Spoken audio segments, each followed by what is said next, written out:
Coach O with family alongside. How were you tested tonight? Great job.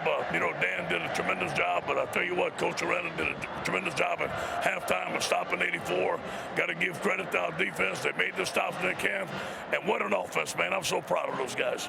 After giving up 21 and being tied at half, just 7 points in the second half. Yeah. What were the key adjustments you guys made? Just went back to playing some zone. We went back to some blitzing, put more pressure on the quarterback. Our guys made some plays when they needed to.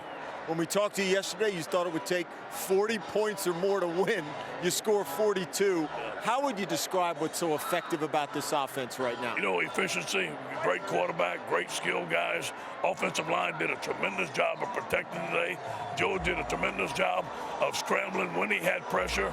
And give credit to Steve Ensming and Joe Brady, the offensive staff. They had a tremendous game plan. Finally, Ed, you talk so often about what this place means to this state.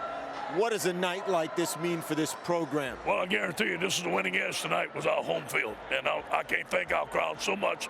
We came to the Tiger Walk. There must have been 30,000 people there at the end when they all get in the Gator chomp. Man, I was fired up. Go celebrate with Kelly and everybody else. Congratulations, Ed. Go Tigers. Let's go to Maria with Joe Burrow. All right, thanks, Tom. Your coach was just talking about Tiger Walk and there being 30,000 people out there. You just welcomed in a team for a night game for the first time as a ranked opponent. What was it like playing in this game and being able to assert yourself? This atmosphere is second to none in the country. And, we played a great team. We came out on top. That was such a great game. I'm kind of speechless right now. You guys were down going into halftime, but came out and scored 21 unanswered points. What changed for you on the offense? We knew the defense was going to get stops. We knew on offense we were just going to have to keep doing what we were doing. We felt like they couldn't stop us all night. We kind of just killed ourselves on some drives, but our defense really stepped up in the second half. 293 yards, 3 touchdowns. How is this offense continuing to label itself as explosive every single night?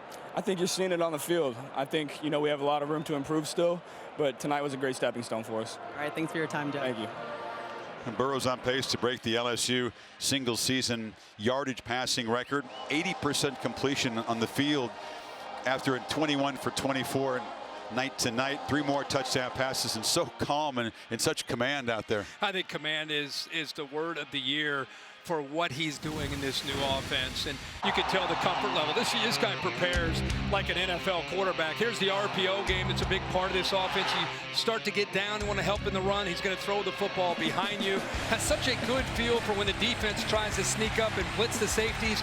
And let's give a lot of credit to these receivers. They made so many plays. Here's a little rub route late that eventually was the game winner. Able to sneak Jamar Chase on a rub route. Look at the accuracy downfield. Makes it easy for the wide receivers to make plays. And Chase and Jefferson both tremendous night. And like I said, really the beneficiaries of this new offense. Different looking passing game. There was only the one real big deep shot to Chase in the touchdown that you just saw. There are a lot of very efficient, effective stuff underneath.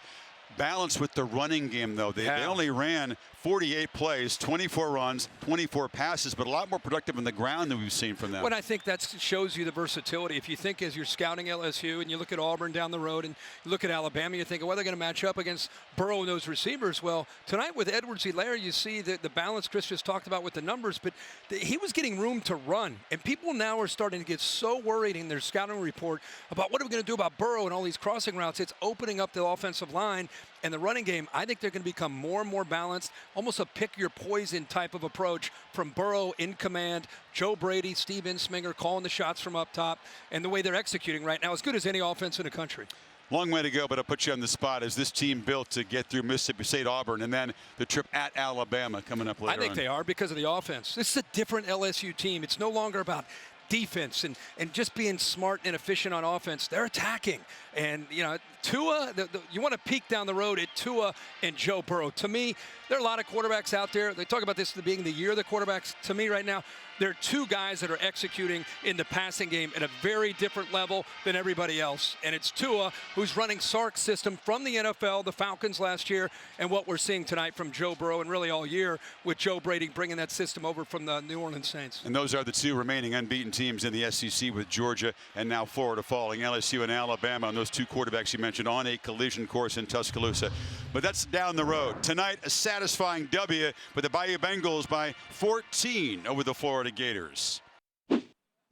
What's up? Thank you so much for watching ESPN on YouTube. Don't forget to download the ESPN app, and if you want more premium content, which you do, make sure that you subscribe to ESPN+.